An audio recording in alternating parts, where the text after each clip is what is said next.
mes enchanteurs, ravie de vous retrouver sur ma chaîne Inspiration Enchantée pour la guidance de la semaine du 28 juin au 4 juillet.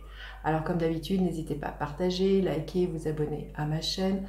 Comme je vous l'ai déjà expliqué, vos partages, vos likes, vos commentaires participent vraiment au référencement sur YouTube, participent parce que YouTube propose au plus grand nombre mes vidéos, que celles-ci circulent plus largement possible. Donc un grand merci, franchement vous jouez très largement le jeu, donc c'est plutôt chouette. Continuez sur cette lancée. Qu'est-ce que je voulais vous dire d'autre? Alors, vous dire que j'ai le plaisir de vous partager enfin mon site web. Vous aurez le lien en barre de description, n'hésitez pas à aller faire un tour dessus. Vous allez pouvoir réserver votre guidance avec moi en ligne.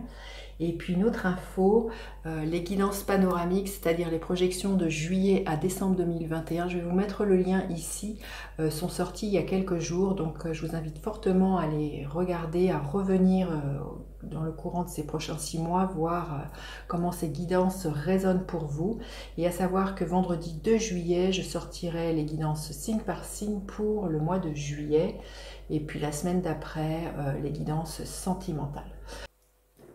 Alors, cette semaine, qu'a-t-elle à nous dire? Quel est le message de cette semaine? Écoutez, celle-ci s'est retournée. Oh, ben dites donc, elles veulent parler les cartes. Hein. Bon, il y en a trop là, mais waouh, que des arcanes majeures. Ouh. Purée, il y a l'idée de reprendre son pouvoir hein, pour moi, son pouvoir de rayonnement et de ne pas céder aux peurs. Hein. Il y a vraiment l'idée de faire preuve d'autorité dans sa vie hein, avec ces cartes, mais vraiment aussi d'être aligné avec qui vous êtes, hein, avec l'énergie du lion là qui est là, et c'est vraiment de ne pas avoir peur d'être sur le devant de la scène de sa vie. Hein. Alors, le défi de cette semaine,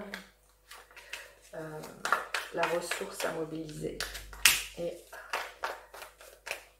l'énergie à la fin de la semaine. Donc en début de semaine, c'est le page de Pentacle. Il y a des propositions qui vont vous être faites, des choses qui sont très concrètes. Ça peut être une proposition de travail, l'idée d'une nouvelle formation, l'idée de vous investir dans quelque chose.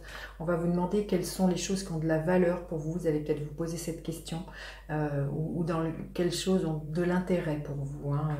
Mais là, il y a des choses très concrètes. On pourrait aussi vous offrir quelque chose, hein, peut-être un cadeau, pourquoi pas, mais là il y a vraiment l'idée d'être à un balbutiement de quelque chose et de se dire que ce que vous allez planter, de ce dans quoi vous allez vous investir, va porter ses fruits avec le page de Pentacle. Hein. Il peut être question aussi d'un enfant, peut-être un enfant, peut-être que les questions qui vont vous venir, ça va être au niveau de ses études, hein, peut-être des questions à ce niveau-là. Alors le défi de cette semaine, c'est le roi de coupe. On va peut-être pouvoir manquer de maturité au niveau de ses émotions. Peut-être faire un peu le yo-yo. Hein, voyez un peu les montagnes russes avec ce roi de coupe. Peut-être aussi manquer de bienveillance envers soi-même, envers les autres, par rapport à une écoute. Le roi de coupe, il est toujours dans une écoute bienveillante. Et là, on met au défi justement d'être dans cette énergie-là. Peut-être qu'on va peut-être manquer de patience, peut-être vraiment être submergé par ces émotions, peut-être leur accorder trop d'importance. Et là, il y a peut-être justement à regarder ces émotions, à les accueillir, mais à ne pas s'identifier, à ne pas s'y accrocher, à ne pas s'enliser dedans hein, cette semaine. Hein. Vraiment à faire vraiment preuve de plus de maturité. Hein. Qu'est-ce que je voulais dire? Quelle est la ressource à mobiliser? Magnifique, l'énergie du fou, à s'accorder un nouveau départ et de se dire que eh bien, le chemin se dessinera sous nos pas au fur et à mesure que l'on avancera. C'est peut-être ça le yo-yo qui va être là, c'est que justement il y a des propositions toutes nouvelles, il y aurait peut-être l'idée d'un beaucoup de joie, quelque chose qui vous mettra en joie, mais vous allez être vraiment dans votre émotionnel, vous posez plein de questions, ça va générer peut-être de la colère, de la joie, de l'enthousiasme, vous voyez, quelque chose comme ça. Il y a peut-être des peurs aussi que ça viendrait réveiller ces propositions, et vous pourriez vous dire, est-ce que j'ai le droit, est-ce que je peux peux, est-ce que je vais y arriver, ce genre de questions que vous pourriez avoir. Et là, le fou vous invite vraiment à vous affranchir d'un tas de peurs, entre autres de votre émotionnel, là, qui pourrait vous faire douter, qui pourrait vous empêcher d'avoir une vision très claire et très lucide sur vos choix. Et là, le fou, il dit, voilà, comme je vous dis, il a confiance. Il se jette à l'eau avec le fou. Hein. C'est vraiment avoir vraiment la confiance que ce dont on a besoin se dessine sous nos pas au fur et à mesure que l'on avance. Là, pour moi, il y a vraiment à faire preuve d'autonomie et de s'affranchir de ses peurs et de s'affranchir de ces croyances limitantes qu'on ne va pas y arriver, que c'est pas pour nous, que voilà, tas de choses qu'on peut se raconter. Et quelle est l'énergie qu'elle a à la fin du mois? Magnifique, hein, le 10 de denier. Pour moi, c'est source d'abondance. Cette carte, le 10 de denier, c'est l'abondance. J'ai envie de vous dire, à partir du moment où vous faites le choix, voyons, on part d'un page qui est 1 denier à 10 de denier. C'est qu'il y a vraiment un mûrissement tout au long de la semaine et c'est source d'abondance. Ce à quoi voilà, vous prêtez attention, vous finissez par investir, va porter ses fruits.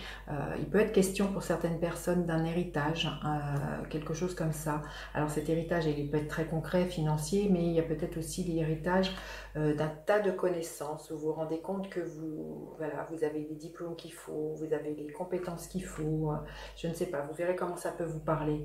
Mais là, pour moi, ce 10 de denier, c'est vraiment une belle réalisation au niveau matérialité. Hein. Allez, on va demander un message supplémentaire. On vous dit de vous jeter à l'eau. Je sais vraiment ça. C'est ce dans quoi vous allez vous investir va vraiment être source d'abondance. Hein. C'est ça pour moi le message. Ne vous laissez pas embarquer par vos peurs qui vous feraient douter, retenir et ne pas avancer. Hein. Allez, un message supplémentaire que l'on a besoin d'entendre pour cette merveilleuse semaine du début du mois de juillet. On vous dit d'écouter vos intuitions. C'est ça, hein, c'est vraiment de revenir à vos intuitions et d'écouter l'élan de votre cœur. C'est ce qui va vraiment permettre de débloquer les choses pour moi. On va demander quel est le gardien de la lumière auquel on peut faire appel cette semaine. Saint-Germain, libération du karma. Dépassez les traumatismes, créez votre propre chemin, faites de la place pour la bonne énergie. Un peu vraiment, voyez l'énergie du fou, hein, qui crée son propre chemin, qui se jette à l'eau et qui se libère des croyances limitantes, qui se libère, comme il est dit, d'un karma. Et justement de faire de la place à de la nouveauté dans votre vie cette semaine. Parce que l'abondance est au bout. Hein. Magnifique, dites-moi comment ça résonne pour vous et puis n'hésitez pas à partager, liker, vous abonner à ma chaîne. Je vous dis à bientôt pour d'autres guidances. Bye bye les enchanteurs.